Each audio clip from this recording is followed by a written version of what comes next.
Why learning French is good for your brain? Well, it's a good question, no? Alors, let's have a look and we'll try to see, in fact, two different points. I mean, the first one will be to see the different cognitive processes that will be involved in learning French. So, of course, I mean, the first thing that you will stimulate will be related to the memory. I mean, you will have to make your memory work to be able to learn the words, learn, I mean, all the rules. And we know that in French we've got so many exceptions that the work of the memory will have to be quite intense. The second thing will be the reasoning. So, because this is really interesting, of course, all languages are logical in their own ways. And we can reason, we can understand these rules after taking the time to think about them. So this reasoning process will be also extremely involved in the learning of French. The sound discrimination, it's another aspect, so it will stimulate, of course, your brain, and you will have to, well, make the difference between your native tongue, the other languages that maybe you master, and then this new language, French, with this concept of sounds and then the way to write these sounds. All this sound discrimination and the way to produce it, to write it, will be extremely intense as a cognitive process. Learning the rules, and we know that in French it can be a nightmare, but still it's possible. But learning these rules combined with what we saw, the work of the memory, the reasoning, will be extremely intensive and extremely good for your brain.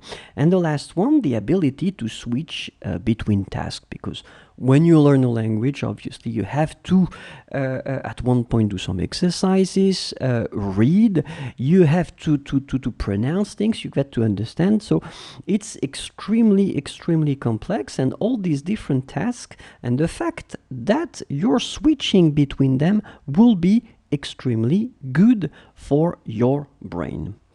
So the second thing is that basically you will activate these different areas of your brain when you will do what? Learn new sounds.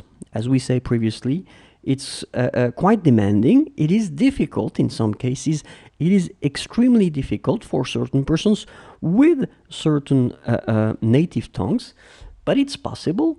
When you will, and this is the point, work on this phonological contrast, the differences between the nasal, for instance, the differences between the diphthong when you add another vowel, and then when you will have to focus on understanding. I mean, all these three things, I mean, will activate different areas, and of course they will stimulate them and make them grow, which is extremely good. Other thing, when you will have to remember new words, I mean, obviously you will have to activate different areas of your brain, and also match sound and the meaning of words. This is usually extremely difficult, but for a reason. It means that your brain have to work a lot when you are doing that.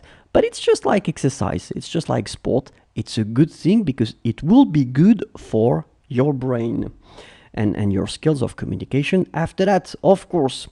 And the grammar, I mean the syntax study, and we know that the French grammar can be a nightmare, but still it's good for your brain. So learning a language and learning French will be extremely good, positive and efficient for your brain too. So it's not only to be able to communicate, it's not only to be able to use a language, but it's really good for your brain.